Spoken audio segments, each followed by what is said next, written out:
Нарцисс деген термин есіме оралады.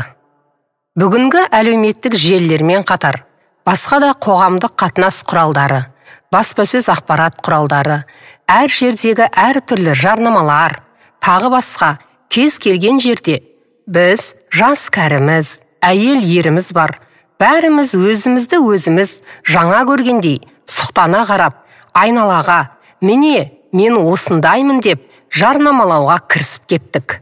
Өтірік емес қой, солай ма? Осыны ойлағанда есіме нарцисс деген термин оралады.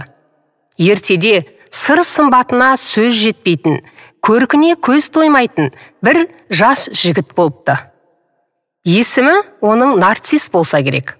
Сымбаттылығы сонша қыз келіншектер түгілі, оған ер азаматтар да аңтарыла қарап, сиқырланғандай күй кешеді екен. Бірақ айналасындағылардың өзіне деген сондай ілтипаты оны шектен тыс тәкаппарлыққа ұрындырып, ақырында ол ешкімді менсінбей, көзге де ілмейтін халге жетеді. Бір күні ол бақта кетіп бара жатып, шөл қатты қысқан соң, су ішпекке бұлаққа еңкейгенінде судан өзіне ентелей қараған бір бейнені көреді. Көреді де естен тана ғашық болады.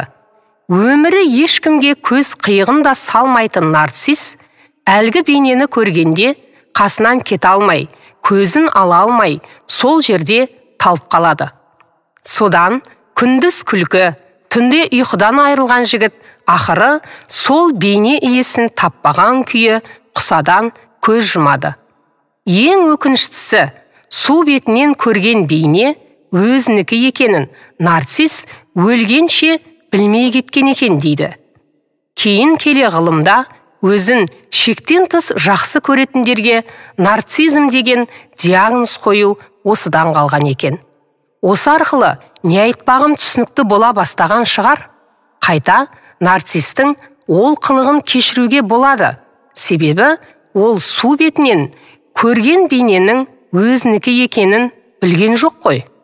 Амантай Тойшыбайұлы, оқыған Гүлбибі Әбусайылқызы.